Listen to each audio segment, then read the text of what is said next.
So on our last video, we reviewed how to draw up to here.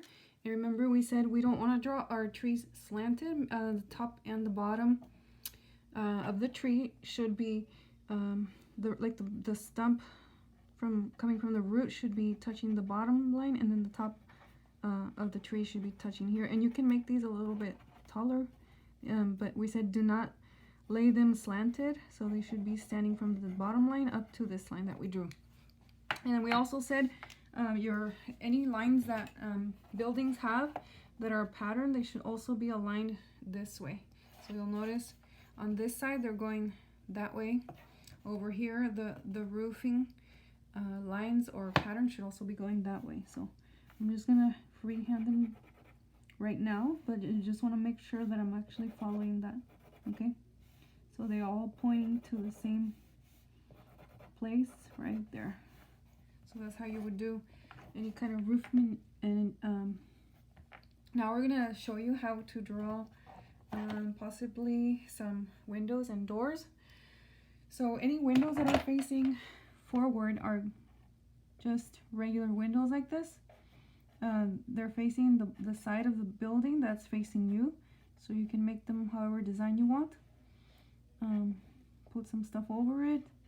So any windows are just facing forward are just straight out drawn flat like that. Same on this side, or even if it's a door like a garage door or something like that, everything's straight, sideways, straight up and down, however you want to do that. Okay, now when it comes to drawing a tilted side of the building, you want the sides to go straight up and down. So you want to measure it with you want to make sure it's not crooked with the bottom of your paper.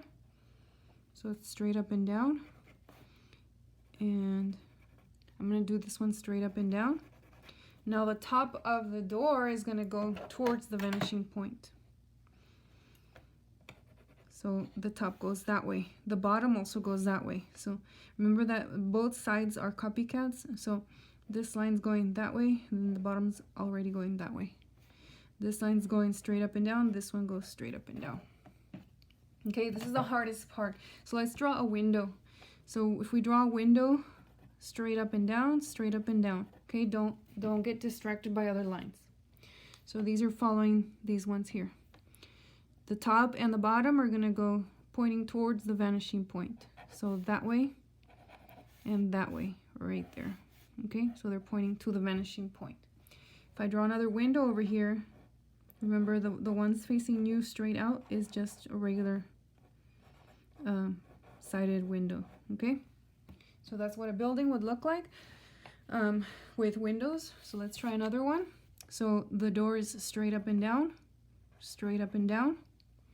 And if you want to do like a curved door, you just curve it.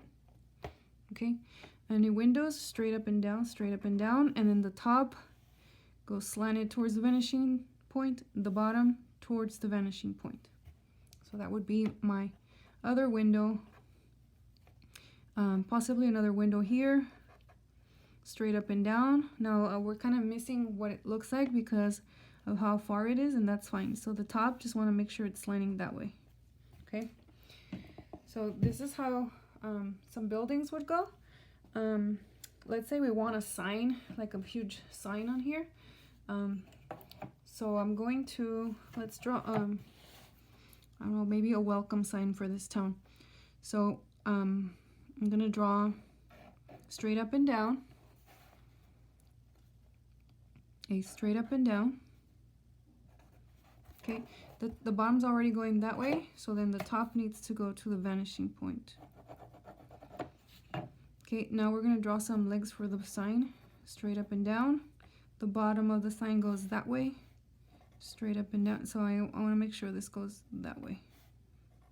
Okay, so I'm going to add a different dimension to this. This one's facing that way and that way. So that could be a sign. And when you write letters, you also want to divide up your space into smaller and smaller little areas. Okay, so this will be more cramped together because it's further away. So you would put welcome, and the letters back here would seem more far out. So again, your letters should go straight up and down. And if you really want to guide your letters, just make sure you draw guides like we did for the trees, and your letters should not go further than the bottom or the top. So they should not go, they should be touching this line right here that goes to the vanishing point and the top. So mine's a little bit wrong. I'm gonna fix that. And it should say welcome. It's hard to see with all the ink. But yeah, your letters should follow, and if you don't want that line, those guidelines, you can just erase those. So that's it for there. And then last thing, we're gonna draw some lines going straight down. So let's say these are, okay, so these are gonna be lines going straight down. With your pencil, you might wanna draw a guideline. So just a light line. And now everything that goes further out is gonna get smaller and smaller. So if you're gonna do these lines here, you're gonna slowly make them a little bit smaller and closer together until they start becoming kind of like little dots. So right now I'm just making them little dots, so everything disappears as it goes into space. So something like that. Okay, so this is a little bit of a town. Again, if you want to keep drawing items, like let's say we want to draw a row of trees back here. Again, draw your line. And your trees would be, or even electricity poles, like the old style electricity poles. If you want to draw higher, make sure you use the guideline towards the vanishing point. So these could be those old style electricity poles that carry electricity. Might want to research how that looks. I haven't looked at one for a while. So here's another one, electricity pole.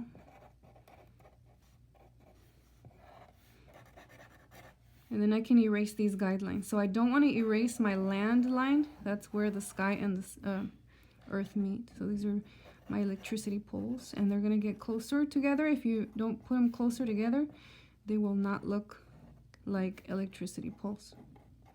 Okay, so that's, and then they slowly disappear. So that's a few tips and tricks. Again, for plants that are vanishing also in space, you want to use a guideline. And then they're going to get smaller and smaller if they're planted like equally. So these are tiny plants. They're going to look kind of like dots way back here, just like my trees would. Okay, so that's it for now, and we'll add more stuff the next time.